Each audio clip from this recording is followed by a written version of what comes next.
తీవ్ర అధికార దుర్వినియోగం 22న ఒక పూట సెలవుపై సిపిఐ విమర్శ.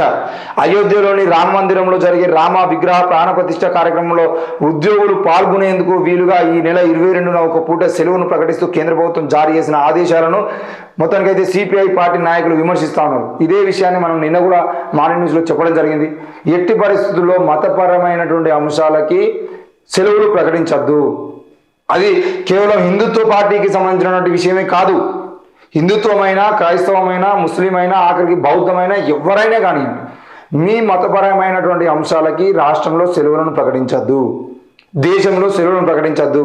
రేపటి రోజున ఇక్కడ తెలంగాణలో కానీ లేదంటే వేరే రాష్ట్రంలో ఉన్నటువంటి ముఖ్యమంత్రులు కానీ వాళ్ళ మతానికి సంబంధించిన విషయంలో వాళ్ళు ఏమైనా నిర్ణయం తీసుకుంటే వాళ్ళు ఆ రాష్ట్రంలో సెలవు ప్రకటించడం అనేది రాజ్యాంగ వ్యతిరేకము. రాజ్యాంగ విరుద్ధమైన పనుల్ని ప్రభుత్వాలు చేయడం అనేది సిగ్గుచేటు.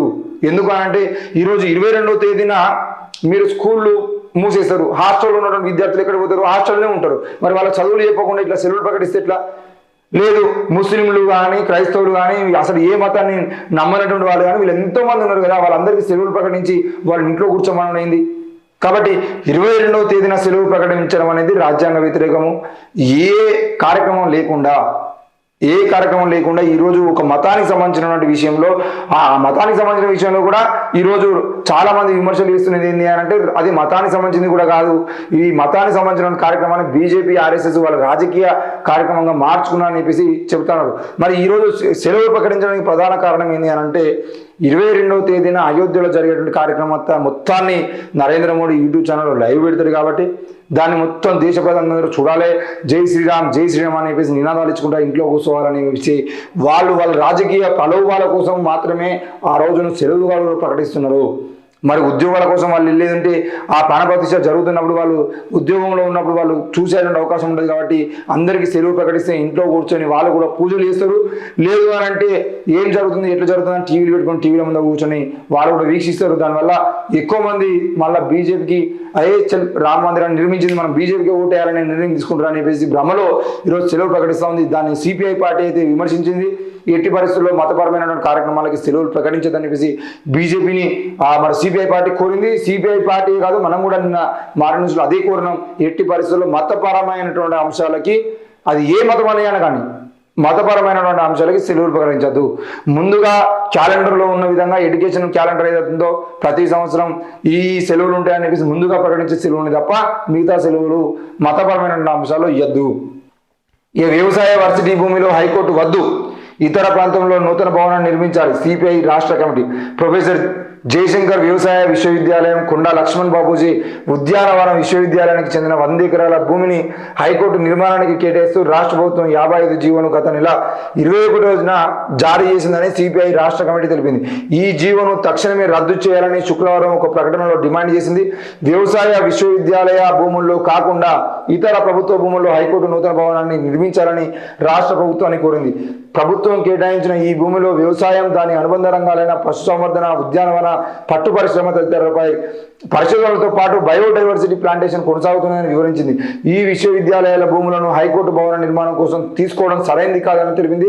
గతంలో ఉస్మానియా విశ్వవిద్యాలయానికి కేటాయించిన భూములు కూడా ఇతర సంస్థలు కేటాయించడంతో లక్ష్యం దెబ్బతిన్నదని గుర్తు చేసింది. దీనివల్ల భూములు ఆక్రమణలకు గురవుతున్నాయని ఆందోళన వ్యక్తం చేసింది. హైదరాబాద్ చుట్టుపక్కల వివిధ రకాల ప్రభుత్వ భూములు ఉన్నాయని పేర్కొంది. వాటిని కొంతమంది ఆక్రమించే ప్రయత్నాలు చేస్తున్నారని విమర్శించింది. రెవెన్యూ శాఖ ద్వారా సర్వే చేయించి హైకోర్టుకు అవసరమైన భూమిని హైదరాబాద్ చుట్టుపక్కల కేటాయించాలని ప్రభుత్వాన్ని రాష్ట్ర కమిటీ డిమాండ్ చేసింది. మొత్తానికైతే హైకోర్టుకు సంబంధించిన విషయంలో హైకోర్టు తరలించాలని చెప్పేసి రేవంత్ రెడ్డి ప్రభుత్వం నిర్ణయం తీసుకోవడం, దానికి తెలంగాణ ఉన్నటువంటి బార్ కౌన్సిల్లో ఉన్నటువంటి మెజారిటీ అడ్వకేట్లు ఎవరైతే ఉన్నారో వాళ్ళందరూ కూడా ఆ హైకోర్టుని ఇక్కడ నుండి తరలించద్దు అని చెప్పేసి అసలు ఇప్పుడున్నటువంటి హైకోర్టు బిల్డింగ్కి ఏమైంది, ఎందుకు ఇప్పుడు మీరు హైకోర్టు బిల్డింగ్ కట్టాల్సి వస్తుంది అని చెప్పేసి చాలా మంది ప్రశ్నించారు.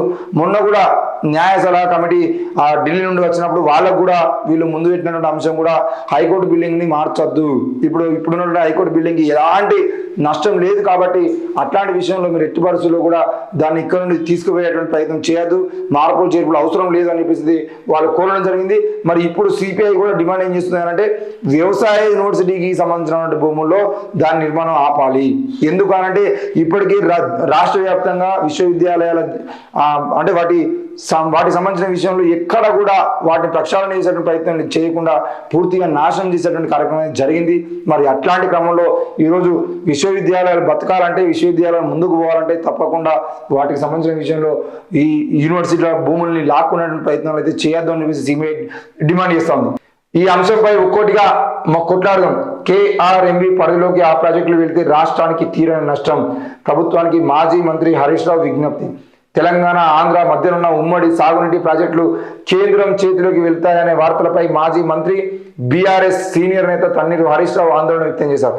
వారం రోజుల్లోగా వాటన్నిటినీ KRMB పరిధిలోకి తీసుకొచ్చేందుకు తెలంగాణలో ఢిల్లీలో నిర్వహించిన ఉన్నత స్థాయి సమావేశంలో కేంద్రం ప్రతిపాదించిందని ఆయన తెలిపారు. ఇదే జరిగితే ఏపీకి లాభం, తెలంగాణకు తీరని నష్టం వాటిల్లుతుందని ఆయన తెలిపారు.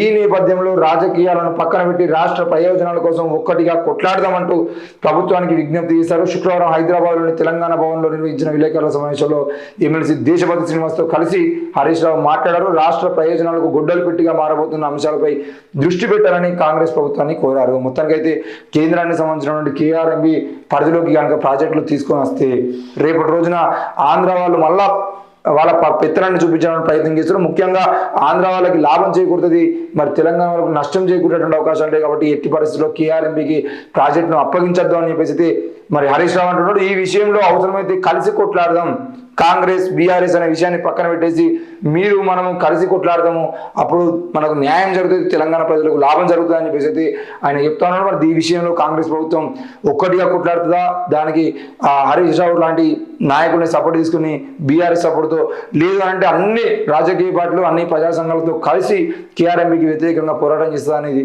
చూడాల్సిన అంశం.